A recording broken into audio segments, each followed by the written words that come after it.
આદેશ આદેશ હું એકતાનાથ ગુરુ યોગી તુલસીનાથજી બાપુ શ્રી શનિદેવ મંદિર ભવનાથ તલેટી ગિરનાર જુનાગઢ ગુજરાત. કાલે આપણે વાત કરી હતી કે જનક રાજા અષ્ટાવક્રજીને પ્રશ્ન કરે છે कि ज्ञान ज्ञेय और ज्ञाता ये तीनों यथार्थ नहीं है, जिसमें ये तीनों भासते हैं मैं वही निरंजन हूँ. तो ये अष्टावक्र जी उसे समझाते हैं, ध्यान क्या है वो बताते हैं. और जनक राजा इतने महान है कि वो अष्टावक्र जी को कहते हैं कि मैंने जाग कर देखा तो सब समझ में आया कि बाहर जो ये संसार है वो बिल्कुल एक स्वप्नवत है.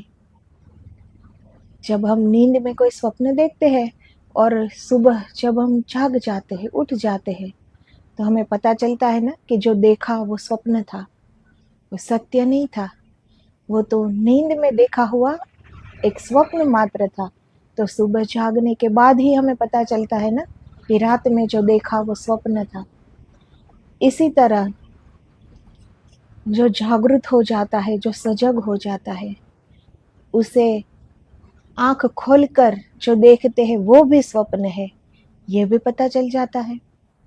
जब हम नींद में होते हैं तो वो आंख बंद करके देखा हुआ एक स्वप्न था. जब सुबह हम आंख खोल देते हैं तो भी बाहर ये संसार एक स्वप्न ही है. तो ये खुली आंख का स्वप्न है और कुछ भी नहीं.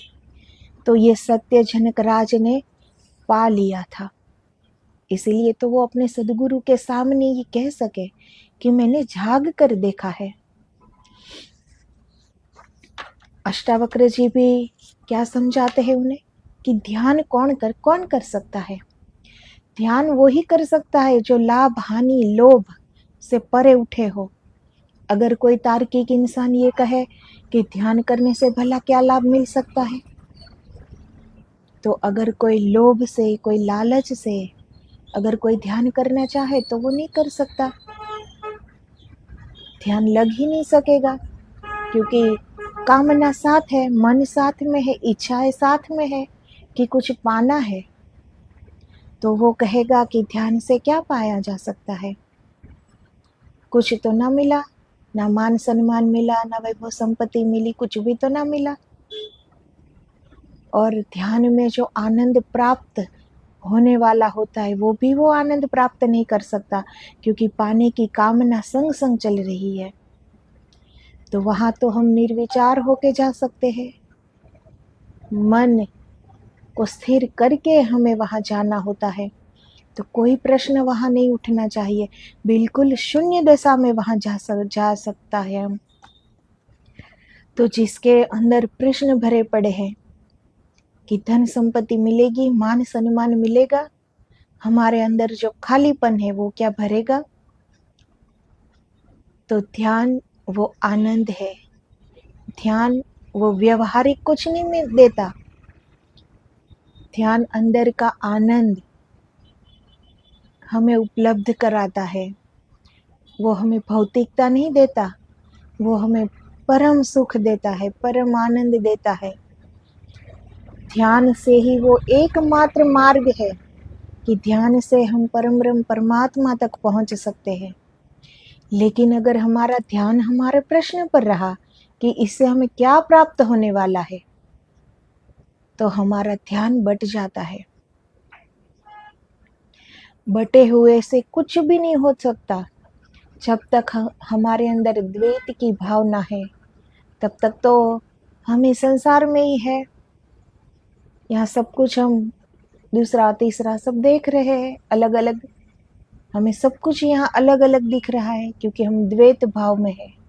लेकिन ध्यान के द्वारा हम अद्वैत तक पहुँच सकते हैं.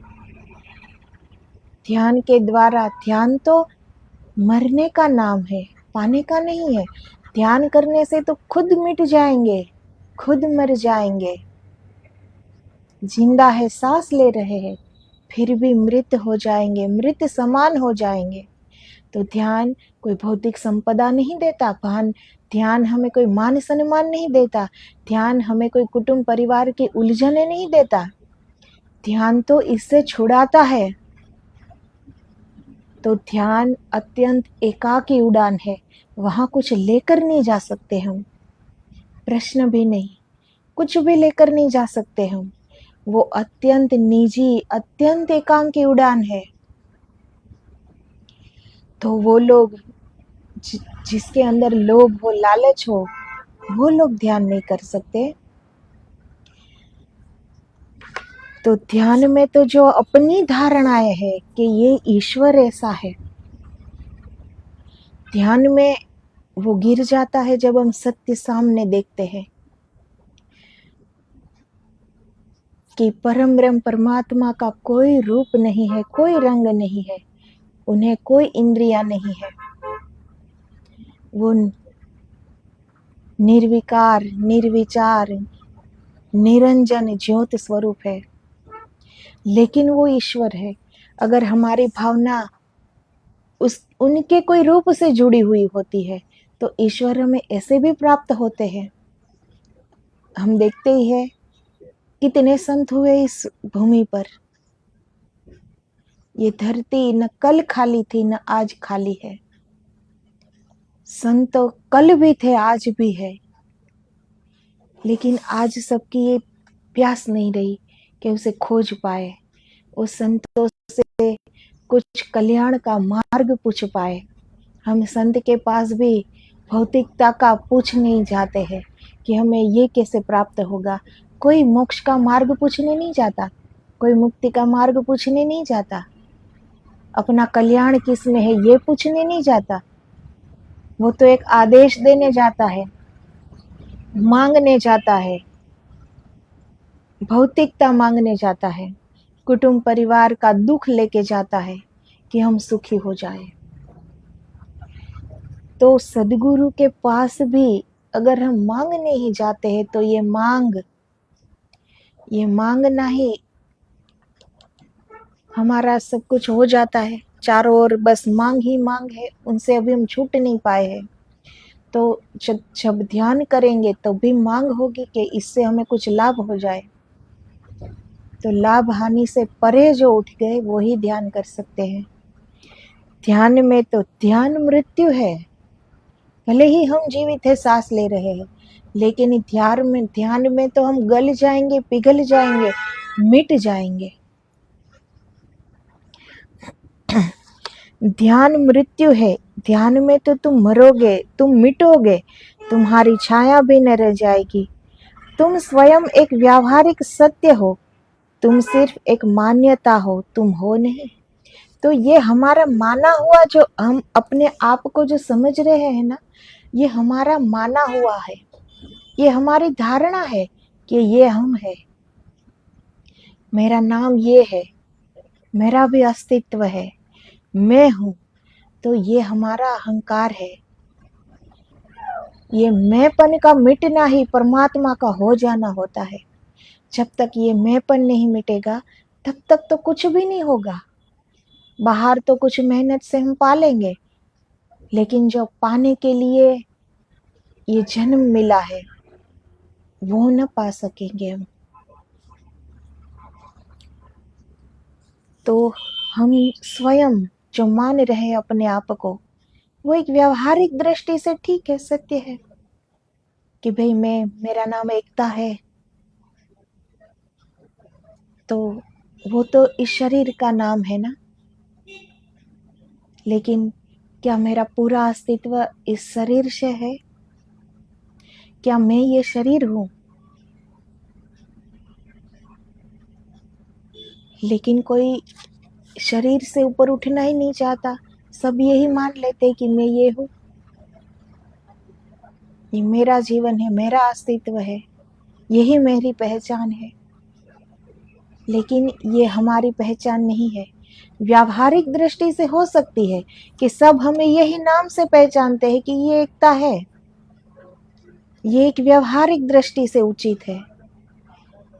लेकिन अध्यात्म में, परमात्मा की ओर जाने के मार्ग में, वहाँ नाम से क्या लेना देना कि मैं कौन हूँ। वहाँ तो मिट कर जाना होता है, वहाँ तो जीवित ही मृत समान जब हम हो जाए कि हमारा कुछ भी नहीं है, आ जाए, मिट जाने को आ जाए, हम तैयार हो जाए मिटने को, तब कुछ बात बने।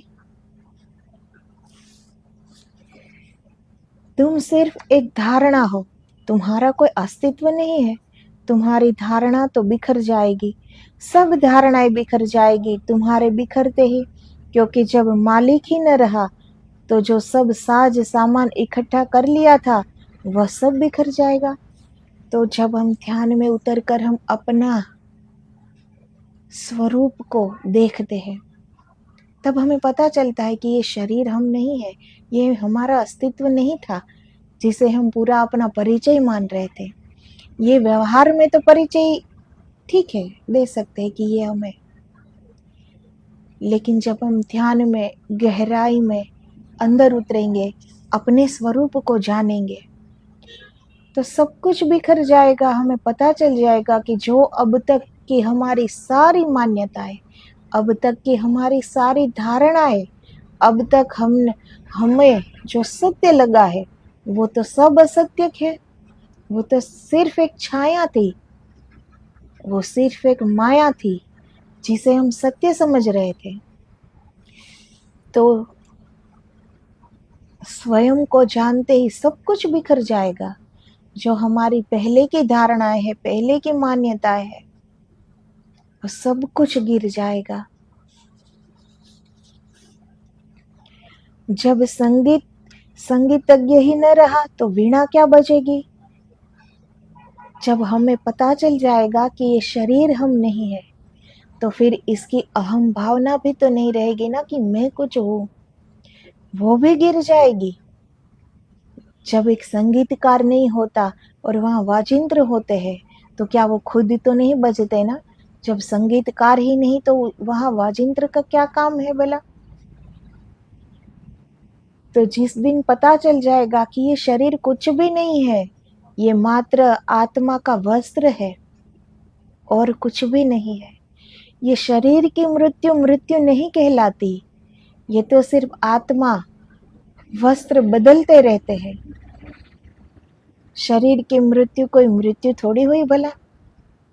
मृत्यु तो जीवित ही अनुभूति का विषय है कि हम जीवित है फिर भी मृत समान हो गए, मिट गए, समर्पित हो गए परमात्मा के चरणों में। मैं कुछ भी नहीं हूँ, सब कुछ मेरा परमात्मा है, वो ही करा रहा है, वो ही कर रहा है। बीच में से मैंपन हट गया, गिर गया, सारे पर्दे गिर गए। हमारे अंदर ही वो परमपिता परमात्मा विराजमान है। बीच में सिर्फ पर्दे हैं, हमने ही तो डाले हैं। तो वो पर्दे सब जब गिर जाएंगे तो परमात्मा के साथ ऐक्य हो जाएंगे, मिल जाएंगे।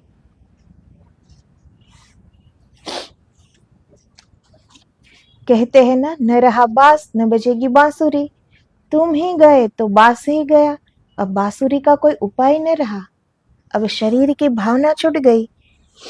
शरीर, इससे ही हमें अभिमान होता है ना कि मेरे में इतनी शक्ति है, मेरे में इतनी समझ है, मैं ये कर सकता हूँ, मेरे बगैर ये नहीं हो सकता, मुझे तो सारा ज्ञान है, मुझे तो सब पता है।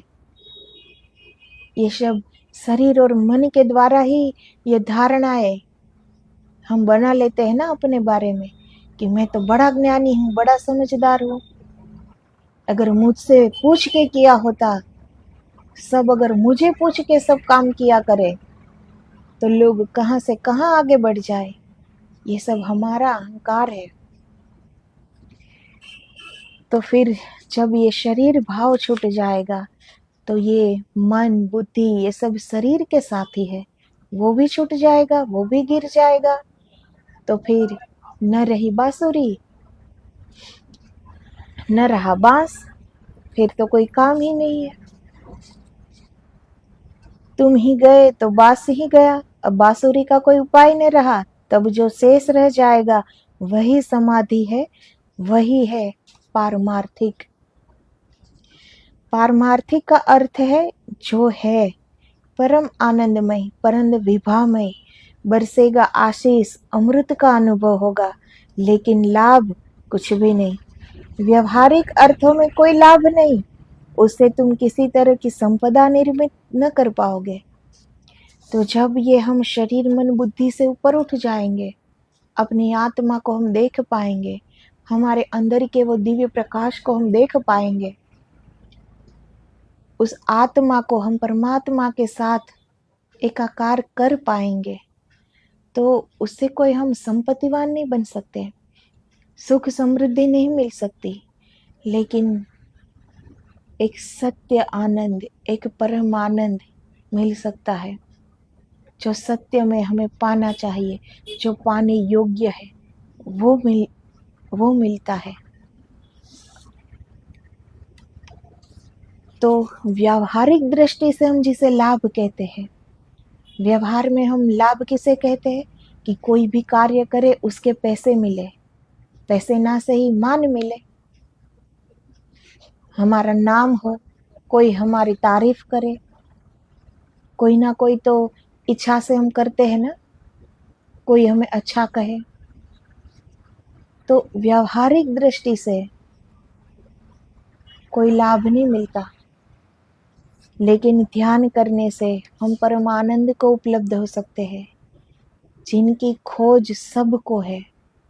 जीव मात्र की प्यास आनंद को ही आनंद की ही प्यास है, लेकिन हम उस आनंद को गलत तरीके से, गलत दिशा में ढूंढ रहे हैं, इसलिए वो आनंद का मजा हम ले नहीं पाते। बाहर व्यावहारिक दृष्टि का व्यवहारिक जो आनंद है, सच में तो बाहर कहीं आनंद है ही नहीं। हमें जो ये 2-5 घड़ियों का जो आनंद मिलता है, वो खुशी होती है कि कुछ हमें कुछ अच्छा लगा, पा लिया तो खुशी हुई, 2 पल खुशी होती है। सबके अनुभव में होगा, कुछ पाना था, पा लिया, बेघड़ी आनंद हुई बस। क्या वो आनंद निरंतर रहता है क्या? अगर वो आनंद निरंतर रहता तो दूसरी चीज पाने की कभी आकांक्षा ही ना उठती ना। अगर दूसरी तीसरी सब पाने की आशाएं है, इच्छाएं है, तो ये साबित ही है कि पहले जो पाया उसमें कोई खुशी ना मिली, और ये पता चल गया कि इसमें कोई खुशी नहीं है, इसीलिए दूसरे पे मन टिका लिया कि अब ये पालूंगा तो खुश हो जाऊंगा, सुखी हो जाऊंगा, आनंद प्राप्त होगा। इसी तरह पूरी जिंदगी कुछ पा लेने की जिज्ञासा में निकल जाती है, इसीलिए ब्रह्म जिज्ञासा कभी उठी ही नहीं।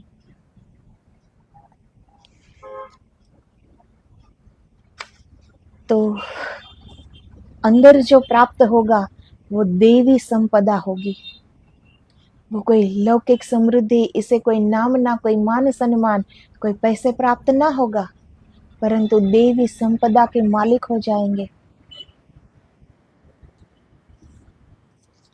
तो जो सच में बुद्धिमान व्यक्ति है, वो 2 पल की खुशी को त्याग कर इस देवी संपदा के पीछे ही जाएगा ना, जिसे सच में बुद्धि है, और उस बुद्धि से वो सच में सत्य को जानने का सामर्थ्यवान होगा। वो तो कभी घाटे का सौदा नहीं करेगा ना, कि 2-5 दिन का सुख न त्याग सके परम सुख के लिए। वो तो 2-5 दिन का वो सुख त्याग लेगा, क्योंकि उसे पता है कि आगे परम सुख मिलने वाला है, क्योंकि उनकी दीर्घ दृष्टि है, दीर्घ समझ है।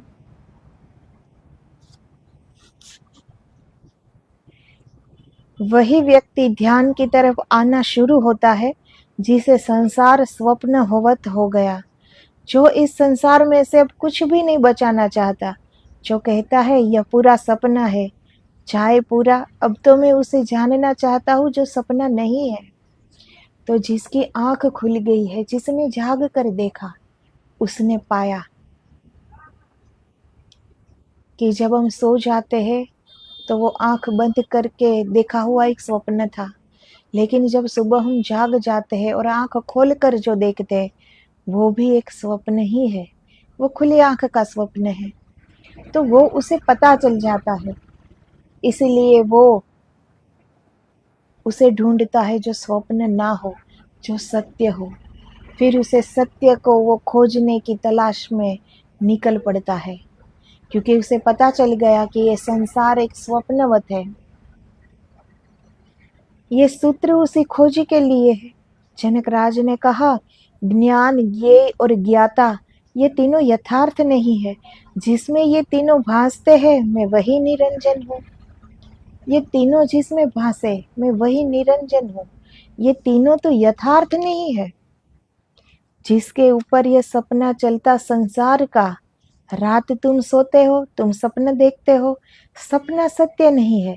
लेकिन जिसके ऊपर सपने की तरंगे चलती है वह तो निश्चित सच है ना। हमने सपना देखा, वो तो एक सपना ही था, असत्य था।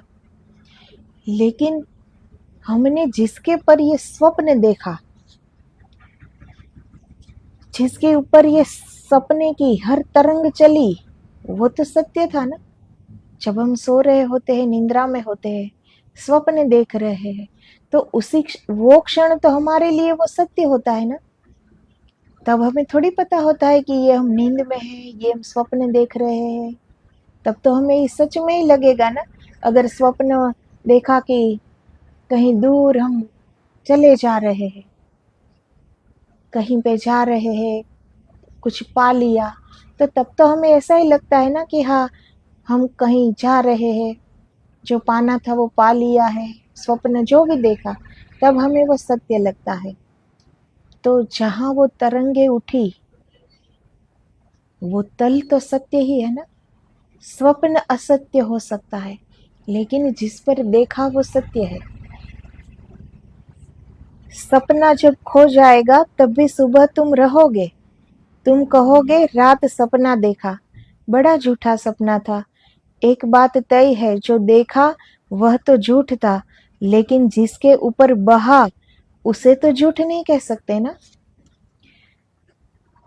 तो ये स्वप्न जो रात में हम देखते हैं, वो कोई तो याद रख रहा होगा ना, कि सुबह जब हम उठ जाते हैं तो वो स्वप्न हमें याद रहता है कि ये हमने देखा।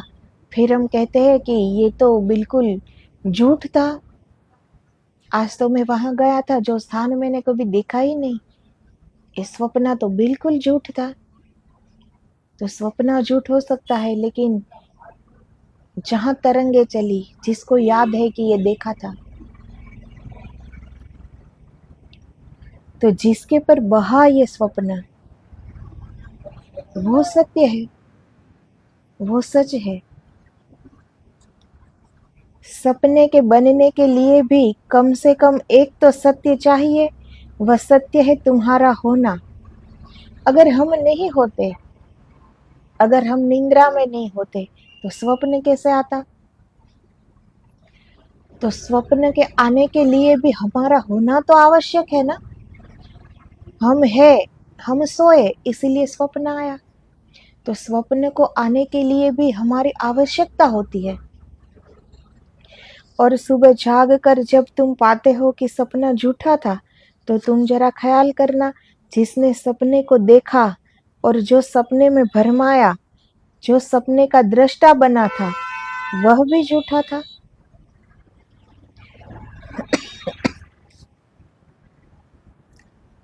तो जब हम सुबह उठ जाते हैं, तब पता तो चलता है ना कि ये सपना झूठा था, ये तो मात्र एक स्वप्न देखा था हमने। तो फिर वो स्वप्न कौन देख रहा था, उनकी तरंगे कहाँ पर उठ रही थी, और ये स्वप्न कहाँ बह रहा था, ये स्वप्न कौन दिखा रहा था,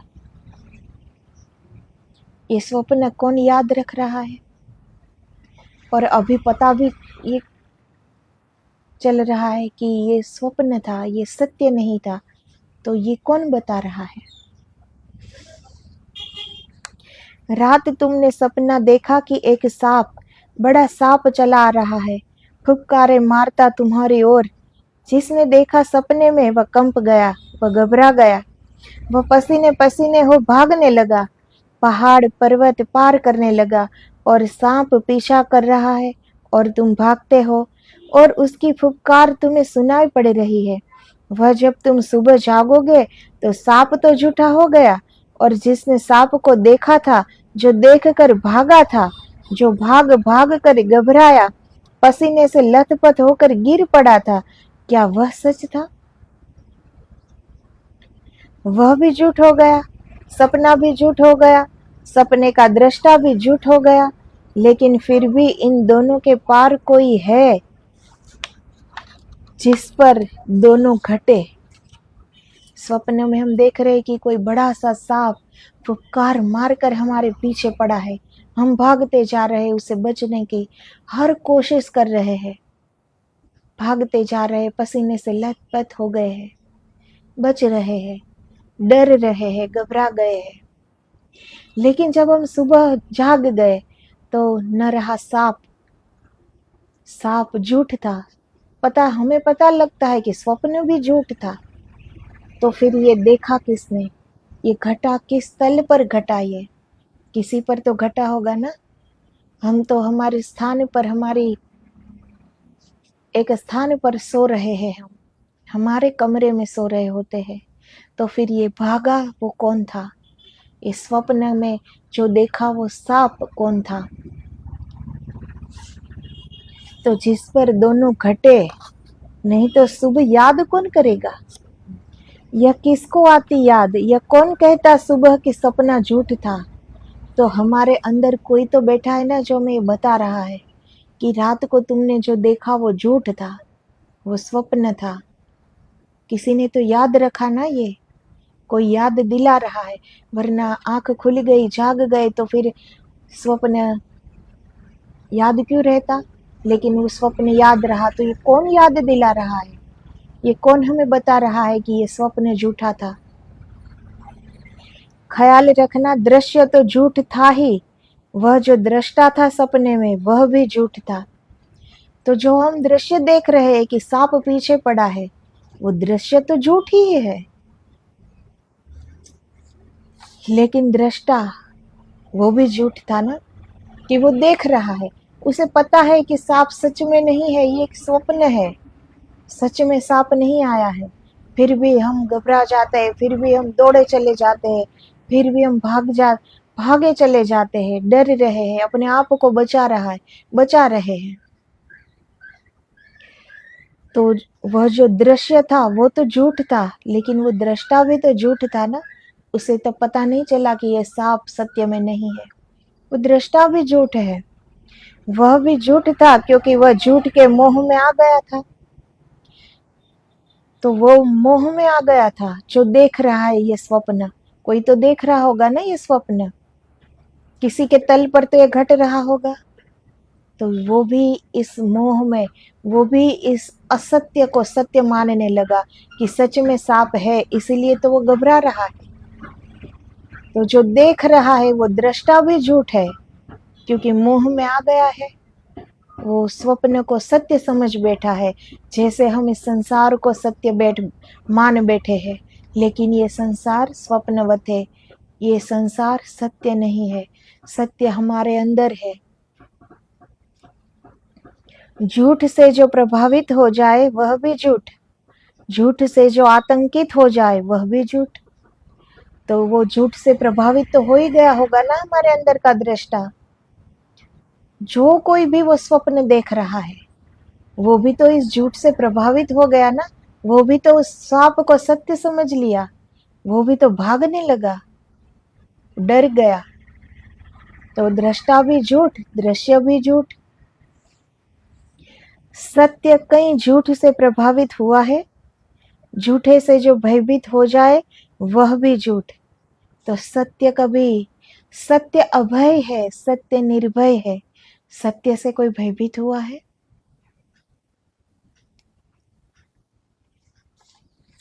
तो झूठे से जो भयभीत हो जाए वो भी तो झूठ है। झूठ को जो मान ले कि सच है वह भी झूठ। जो लोग मान लेते हैं सत्य जो है उसे असत्य मान ले, और असत्य को सत्य मान ले, वो भी तो झूठ ही है ना। झूठ को मानने में ही हम झूठ हो जाते हैं, दोनों गए। जैसे सुबह जागता कोई, ऐसे ही एक दिन अंतिम जागरण आता, ध्यान का, समाधि का, साक्षी का। उस दिन तुम पाते हो सब झूठ था।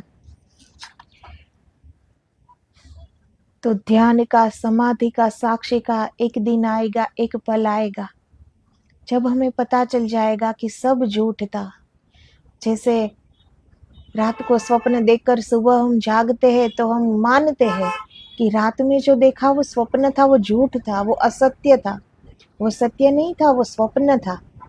इसी तरह ध्यान में हमें ये पता लगता है कि यहाँ सारा कुछ स्वप्न है, सारा कुछ असत्य है यहाँ, और हम ये भ्रमित होकर इस झूठ की जिंदगी को सत्य मान बैठे हैं।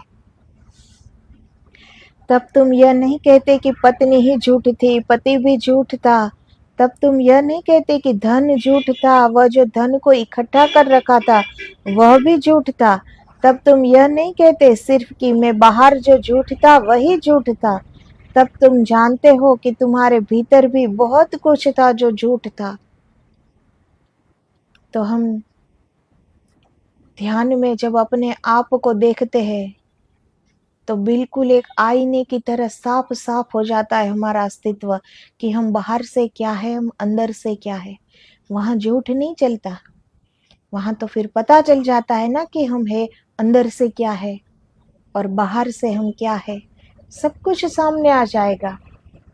ऐसा नहीं है कि हम जब जागे, जागृत हो गए, सजग हो गए, कल्याण के मार्ग पर हम जा रहे हैं तो मात्र हमें वो पता चल लगेगा कि संसार स्वप्न है, धन संपदा स्वप्न है, कुटुंब परिवार स्वप्न है। सिर्फ ये ही नहीं पता चलेगा, लेकिन हमारे अंदर का झूठ का भी पता चलेगा कि हम भी झूठे हैं।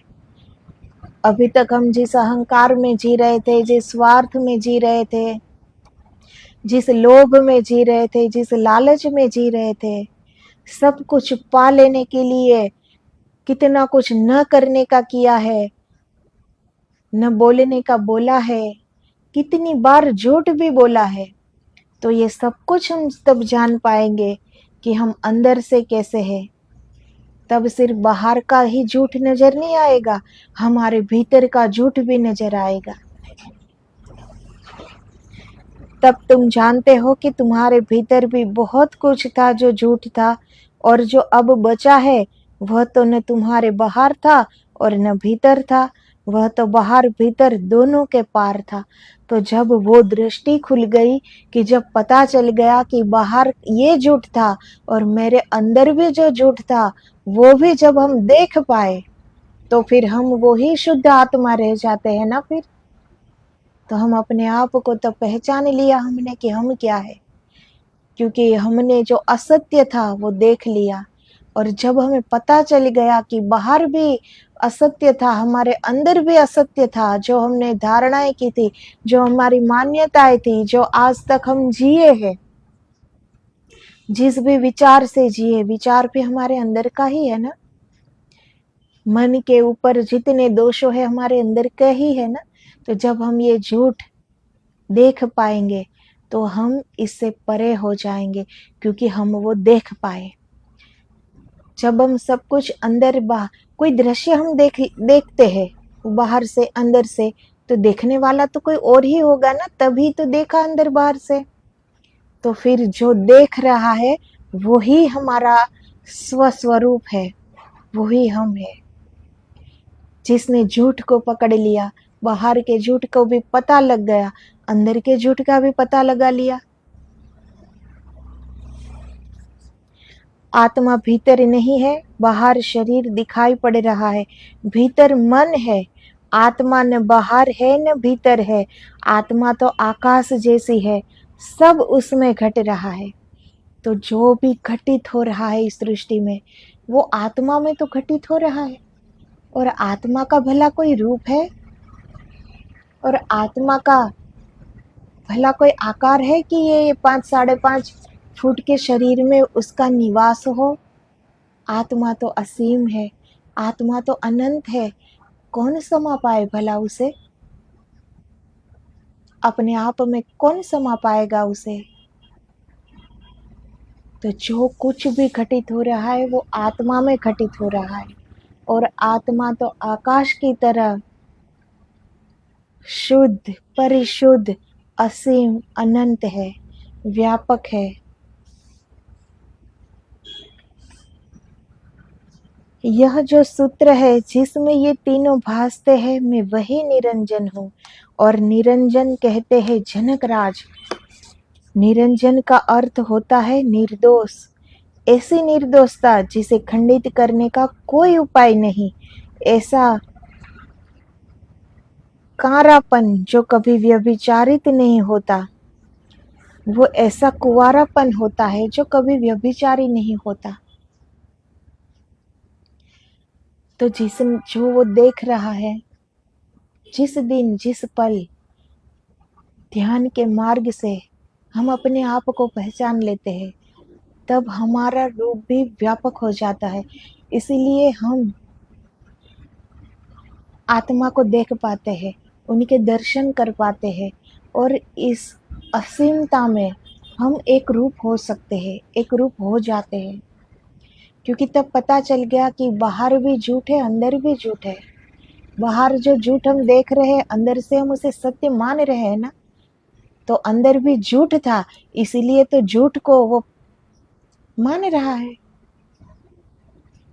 एक चोर होता है, वही दूसरे चोर की मदद करेगा ना, क्योंकि दोनों चोर हैं।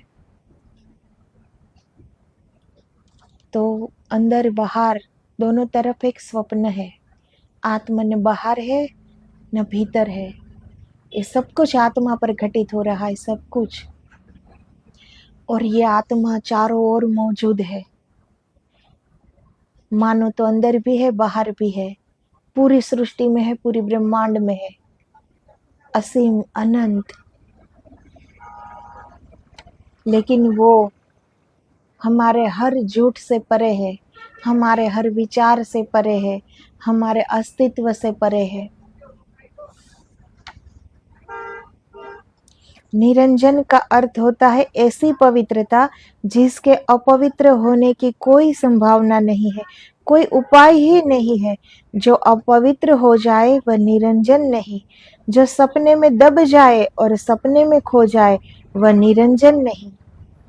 जो स्वप्न हम झूठे स्वप्न देख रहे हैं, सुबह हमें पता चलता है कि ये झूठा था, लेकिन रात में जब देख रहे हैं तो उसे देखनहार वो भी स्वप्न के साथ बह रहा है ना, वो भी तय नहीं कर पा रहा है कि ये स्वप्न है, ये झूठ है, ये असत्य है।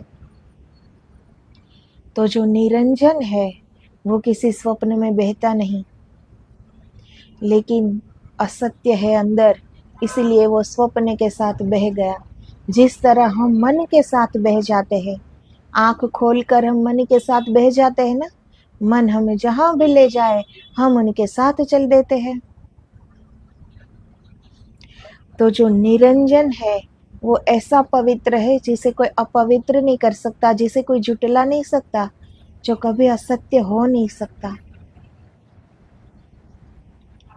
वह निरंजन नहीं जो झूठ से आंदोलित हो जाए, वह निरंजन नहीं जो झूठ से इतना प्रभावित हो जाए कि झूठ के पीछे दौड़ने लगे, वह निरंजन नहीं। निरंजन तो सदा पवित्र, शांत, आकाश जैसा निर्मल। तो हमारा स्वप्न के पीछे जो दौड़ने लगा कि सांप पीछे पड़ा है और हम दौड़ने लगे, वो उसी के साथ बह गया, वो पता न कर पाया कि ये झूठ है या सच है। तो हमारे अंदर हम कैसे माने कि निरंजन है? तो वो निरंजन नहीं है। निरंजन वो किसी झूठ से आंदोलित नहीं होता, उसे पता रहता है कि सत्य क्या है, उसे कोई झूठ भरमा नहीं सकता। वो किसी असत्य की राह पे नहीं चलता। वो परिशुद्ध है, पावन है, पवित्र है, स्थिर है, सत्य है, शाश्वत है, आनंद का रूप है, परमात्मा है। वो ही परम ब्रह्म परमात्मा है। तो वो निरंजन है आत्मा। लेकिन हमारे अंदर जो आत्मा है, उनका हमारे मन के दोषों के साथ जुड़ाव हो जाता है। जैसे हमें आदत है मन के साथ बहने की, वैसे आत्मा भी जुड़ जाती है। हम अंदर से ही कुछ पाने के लिए कोशिश करते हैं ना, सिर्फ मन से कोशिश नहीं करते हम कि बाहरी कुछ पाना हो, भौतिकता पानी हो, लौकिक सुख पाना हो, तो ये सिर्फ हम मन के तल से नहीं करते, ये हम अंदरूनी अंदर से मेहनत करते हैं कुछ पा लेने को। तो वो आत्मा भी मन से मिलकर अशुद्ध हो गई है, हमारे अंदर की आत्मा भी अशुद्ध हो गई है, क्योंकि वो मन से मिल गई है। मन कह रहा है कि यही पाना है, तो वो भी उस असत्य का साथ दे रही है, तो वो निरंजन नहीं है। इसीलिए सबसे पहले शरीर मन बुद्धि से परे जाना होता है, आत्मा को परिशुद्ध बनाना पड़ता है। आत्मा आत्मा के दहर से हमें वो मार्ग मिलता है कि वो आत्मा परम व्यापक, परम असीम, परम अनंत परमात्मा में मिल जाए। तब तक तो हमारे अंदर जो है, जिसे हम दृष्टा कहते हैं कि वो सब देख रहा है, वो भी हमारे मन के साथ मिला हुआ है। मन जहाँ ले जाए वो उस असत्य के साथ जुड़ जाता है, पहचान नहीं पाता कि ये सत्य नहीं है, ये संसार भी स्वप्नवत है, उनके पीछे नहीं भागना चाहिए। वो पता नहीं कर पा रहा है। क्यों? क्योंकि वो हमारे मन से जुड़ा हुआ है। इसीलिए आत्मा को मन से अलग करना पड़ता है। इसीलिए ध्यान में हमें मिटना होता है, जिसे हम अपना परिचय मानते हैं, जिसे हम अपना अस्तित्व मानते हैं, उसको मिटाना होगा। तभी आत्मा अपनी एकांकी उड़ान में उन परमात्मा से मिल जाएगी। तो आगे निरंजन क्या होता है, किसे कहते हैं निरंजन? निरंजन ज्योति स्वरूपा किसे कहते हैं, ये हम कल के वीडियो में देखेंगे। करना बहुत है, समय बहुत सीमित है, हमारा आयुष्य की एक सीमा है, मर्यादा, मंजिल बहुत दूर है। हमारे ही अंदर हमारी मंजिल है, फिर भी बहुत दूर है। तो इस असत्य भरी जिंदगी से सत्य की ओर हम चले, सत्य को पाले। यही सत्य हमें शाश्वतता में ले जाएगा। बाकी तो ये जन्म मृत्यु की श्रृंखला है ही, बाकी तो ये संसार है ही सबके लिए, ये सब खो अपना लेता है। चाहे कोई भी योनि मिले इसे, हमारे कर्म के आधार पर कोई ना कोई शरीर का वस्त्र, इस शरीर का चोला हमें मिल ही जाएगा। जब हमारी मृत्यु होती है, सामने ही चोला वो खड़ा होता है। जो भी पाप कर्म हमसे हुए हैं, सबका भुगतान हमें ही करना होगा।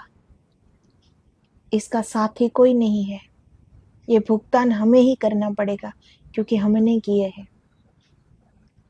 हमारे पास वेद, शास्त्र, उपनिषद, दर्शन, शास्त्र, सांख्य, संतों की जीवनी, महाग्रंथ, भागवत, रामायण, सब कुछ है, सब कुछ।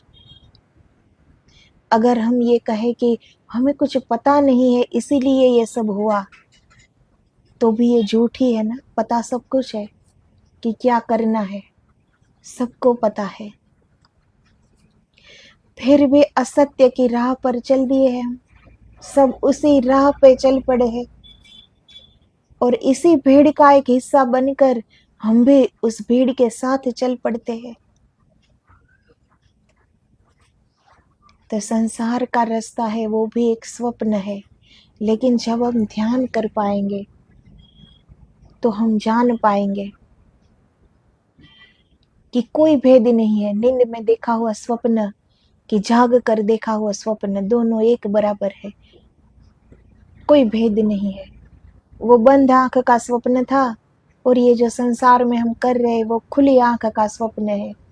कोई अंतर नहीं, कोई भेद नहीं, लेकिन एक ही मार्ग है ध्यान का, जब तक हम हमारे भीतर न उतर पाएंगे तब तक कुछ नहीं जान पाएंगे।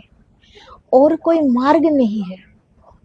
बाहर कितना ही घूमे फिरे, कितना ही ज्ञान प्राप्त कर ले, कितनी ही समझ प्राप्त कर ले, कितना ही पढ़ लो, वेदों का श्लोक रुचाए सब जुबानी याद कर लो, तब भी कुछ न प्राप्त होगा।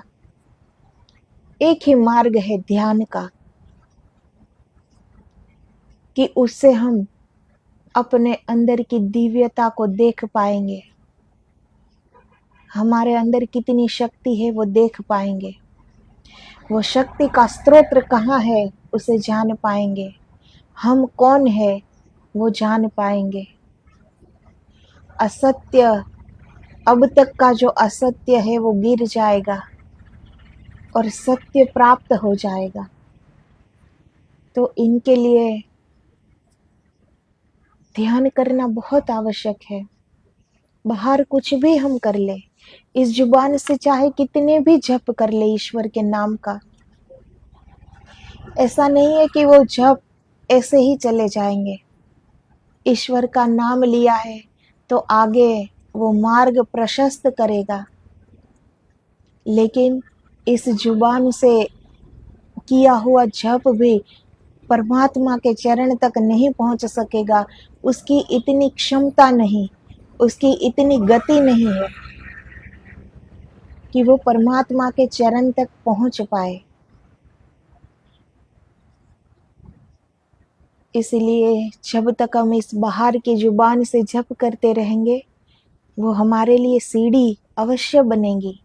कल्याण के मार्ग पर ऊपर चढ़ने की सीढ़ी आवश्यक भी है, चाहिए। कोई सीधा तो शिखर तक नहीं पहुंच पाता ना, सीधा पहले सीढ़ी से ही शुरू करना होगा ना। अगर दत्त भगवान के शिखर पर जाना है, हमें दत्तात्रेय भगवान के दर्शन करने हैं, तो हमें गिरनार के पहली सीढ़ी से ही जाना होगा ना। तो ये जो नाम है, जप है, साधना है, उपासना है, प्राणायाम है, योगा है, वो हमारी सीढ़ियां है, जिससे हमारा मन एकाग्र होगा। खान पान, हम क्या खाना खा रहे हैं, क्या भोजन खा रहे हैं, ले रहे हैं, ये भी बहुत आवश्यक है कि हम कैसा भोजन ले रहे हैं। अन्न से ही मन बनता है। जैसा अन्न खाएंगे वैसा ही मन होगा, जैसा मन होगा वैसे ही विचार होंगे, जैसा विचार होगा वैसा ही हमारा वर्तन होगा, और जैसा वर्तन होगा वैसा ही हमारे कर्म बंधेंगे। अच्छे विचार होंगे तो सत्कर्म करेंगे। तो खान पान का भी ध्यान रखना पड़ता है, तभी तो मन स्थिर होगा। प्राणायाम योगा से मन स्थिर होता है, नाड़ी शुद्धि होती है, एकाग्रता बढ़ती है। प्रणव का जब हम उच्चार करें, ओम का, इतना तो हम कर ही सकते हैं ना अपनी शांति के लिए, कि सुबह उठकर प्रणव ओम का उच्चार करें। हम सारी चिंताओं से मुक्त हो जाते हैं। कभी करके देखो। ओम से ये सृष्टि बनी है, ओम से ही वेद उपनिषद बने हैं, ओम से ही सारी उत्पत्ति है। तो ये ओम क्या नहीं कर सकता, क्या नहीं करवा सकता। हमें जिस स्थान पर रहते हैं वो भी इतना पावन, इतना ऊर्जावान बन जाएगा। जिस स्थान में हम रहते हैं वहाँ ओमकार का उच्चार जो हर रोज हो रहा हो, उस ऊर्जा में आने वाले की बुद्धि भी सुधर जाती है। इतनी ये ऊर्जा पावन है, इतनी पवित्र है, और हमारे अंदर मन को एकाग्र करती है। हमारी बुद्धि शुद्ध होती है, मन शुद्ध होता है, तो हमारे अंदर का विवेक जागृत हो, तो हमें ये पता रहता है कि हमें क्या करना है। तो ध्यान वो मार्ग है अंदर जाने का। और ध्यान तभी हो सकता है जब हम लोभ, लालच, तर्क, प्रश्न से ऊपर उठे कि ध्यान से क्या लाभ हो सकता है। ये प्रश्न के साथ ध्यान न करें। ध्यान तो निर्विचार से, बिल्कुल शून्य भाव से किया जा सकता है। मन को लेकर हम ध्यान नहीं कर सकते। मन में तो न जाने कितनी ही तरंगे उठती रहती है, कितनी ही आशाओं के, कितनी महत्वाकांक्षाओं की तरंगे निरंतर उठती रहती है। तब ध्यान नहीं हो सकता। ध्यान तभी हो सकता है जब मन स्थिर हो। मन स्थिर तब होगा जब हम मेहनत करेंगे, अभ्यास करेंगे, खान पान में ध्यान रखेंगे, जितना सात्विक भोजन करेंगे, जितना कम बोलेंगे, जितने दोष है, किसी की निंदा करना, कुथली करना, समय बिगाड़ना, ये सब न करे। जितना भी समय बचता है अपने कर्म करते करते, जितना भी समय बचता है हमारे पास, 3 घंटे पिक्चर देखते हैं तो वो हम देख सकते हैं। 3 घंटे कहाँ चले जाते हैं पता नहीं लगता, क्योंकि वो हमें अच्छा लगता है। तो इसका मतलब तो यही है ना कि ईश्वर का नाम हमें अच्छा नहीं लगता, इसीलिए हम 3 घंटे ईश्वर को नहीं दे सकते। हम 3 घंटे पिक्चर देख सकते हैं, हम 3 घंटे मोबाइल देख सकते हैं, लेकिन हम 3 घंटे ईश्वर का नाम नहीं ले सकते, क्योंकि टीवी और मोबाइल, उसमें हमें सुख मिलता है, वो हमारी खुशी है, लेकिन ईश्वर हमारी खुशी नहीं है। साबित हुआ ना। जो ईश्वर हमारी खुशी होते तो हम उन्हें भी टाइम देते, उन्हें भी समय देते। ईश्वर पर हम कोई उपकार तो कर नहीं रहे हैं उनका नाम लेकर। हमें ही कुछ पाना हो, हमें शांति पानी हो, हमें आनंद पाना हो, हमें परमात्मा पाना हो, हमें हमारा स्वरूप पाना हो, तो मार्ग है। 2 मार्ग सबके पास है, एक बाहर का और एक भीतर का। जो सच में समझदार लोग हैं वो घाटे का सौदा नहीं करेंगे कि 2-5 दिन की खुशी के लिए वो परम सुख को नहीं त्याग सकते। जो वाकई में समझदार है वो परम सुख की ओर चलेगा, वो 2-5 दिन की सुख की ओर नहीं जाएगा, वो परम सुख को समझेगा और उसे पाने की कोशिश करेगा। तो जब तक पाने की लालसा से हम ऊपर ना उठ पाए, तब तक ये सोच के हम अंदर उतरे कि भाई हमें परम सुख मिलेगा। बाहर भी कुछ कर रहे हैं तो अपने सुख के लिए ही कर रहे हैं ना। तो बाहर हम इतनी मेहनत करते अपनी सुख के लिए कर रहे हैं ना, कि ये मेहनत करेंगे और पैसे आएंगे, पैसे से और सब कुछ खरीद सकते हैं, अपने कुटुंब परिवार अच्छे से रह सकता है। हम अपने सुख के लिए ही, सुख की तलाश में ही तो ये सब कुछ कर रहे हैं ना। तो अगर वो लालच जा ना रही हो अब तक, तो फिर एक वो ध्यान रखें कि अगर हम ध्यान करेंगे, भीतर उतरेंगे, तो हम परम सुख को उपलब्ध होंगे। वरना वहाँ तो ये आशा के साथ भी नहीं जाना चाहिए। सत्य में तो वहाँ तो बिल्कुल शून्य होकर जाना चाहिए। जितना खाली होगे, जितना शून्य होगे, उतना ही भर जाएंगे। जैसे एक कमरा हो जिसमें बहुत सारी चीजें पड़ी हो, बहुत सारी, और इसमें हम दीपक जलाए तो हमें इतना प्रकाश नहीं दिख पाएगा, क्योंकि इतनी सारी चीजें बिखरी पड़ी है अंदर, तो वो प्रकाश बट जाएगा। लेकिन एक कमरे में कुछ भी नहीं है, कुछ भी नहीं, और वहां हम दीपक जलाए, पूरा कमरा रोशन हो जाएगा, प्रकाश से भर जाएगा, क्योंकि कमरा खाली था। इस तरह जब हम खाली होकर भीतर उतरेंगे तो पूरा भर जाएंगे, बिना मांगे, बिना कोई लालच के, बिना कोई मांग के, बिना कोई आशा अपेक्षा किए बिना हम भर जाएंगे। तो आदेश आदेश, जय गिरनारी, जय गुरुदेव।